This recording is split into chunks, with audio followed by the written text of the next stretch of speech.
Hello guys, good morning. Today is March 22.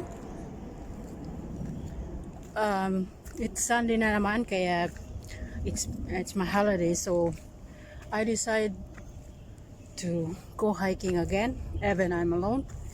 And just I want to try this way. Where is kung saan na naman 'to makakarating.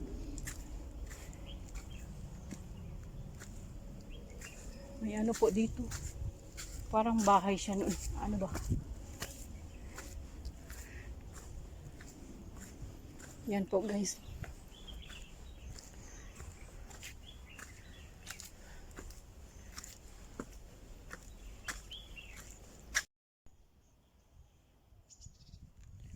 Hello po guys, ito po yung yung war kitchen nila nung time ng war dito sa Hong Kong. May ano sila dito, lutuan sa mga sundalo na nakipaglaban noon. Ayan po, malaki po siya. Ayan po. Pero malinis pa rin siya. Ayan po. Siguro ang dami sundalo dito nag-ano noon.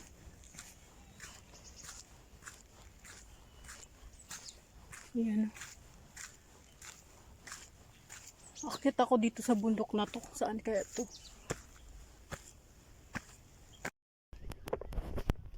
Kayo na may katira pala dito. Parang opisina.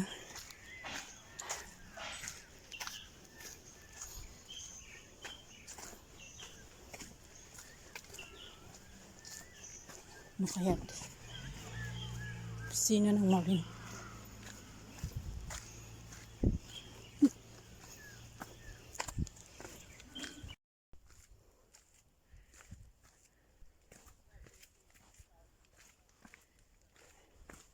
Dito po ako sa gitna ng kabundukan. Kanina po nagbeba ako dun sa may kalsada pero sobrang init ng panahon. Medyo mahina kasi ako sa may init. Sa init. Kaya pinili kong maghanap ng ibang way na medyo hindi siya mainit. Tulad dito nasa gitna ka ng gubat. Tsaka maraming puno. Ayan. Kaya hindi ka masyadong maiinitan.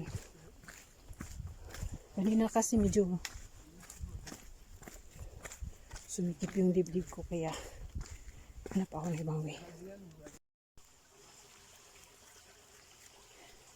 Guys, baba ako dito sa may batuhan. Maghugas ako ng kamay.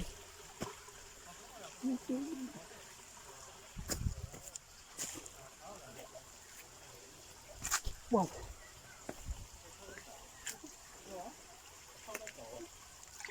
Isda.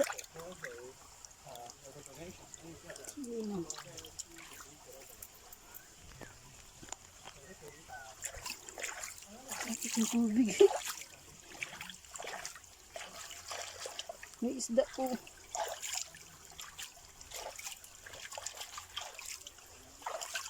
Ayan. Lalaki po ng mga bato.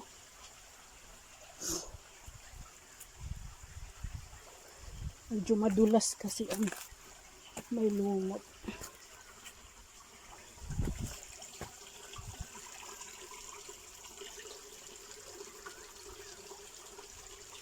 Aray.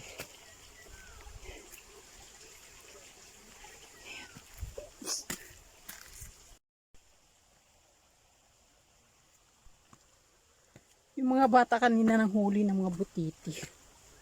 May ano kasi dito, may sapa.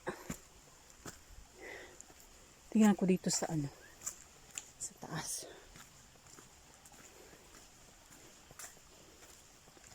Kaya man na dito.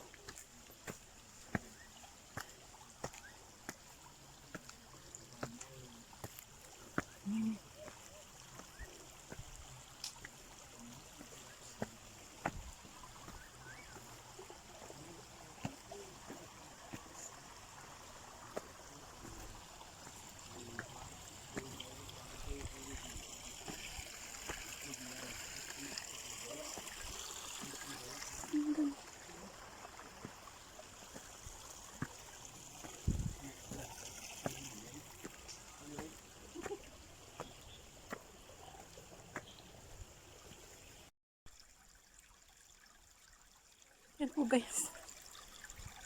Ang ganda po dito. Tingnan ko pa po. Ang ganda dito. Wow.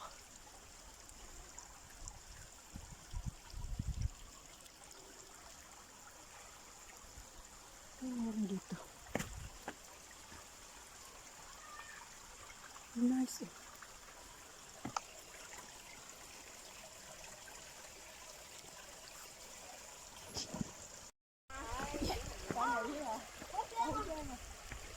Nice po dito. May tubig. Bakit ako? Wow. Ito yung soup. Medyo mahirap. Ay. Medyo trail.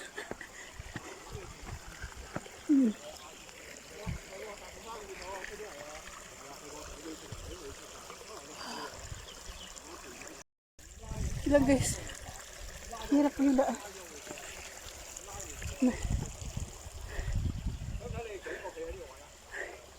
Ano po siya?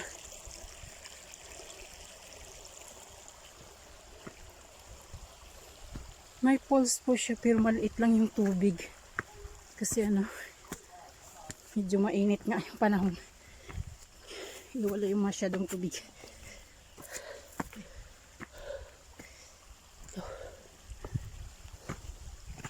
Yeah.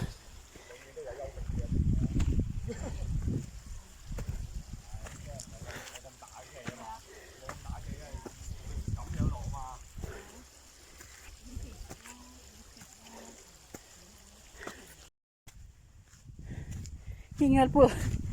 Mahirap yung daan. Kasi puro bato-bato. Saan kaya ito?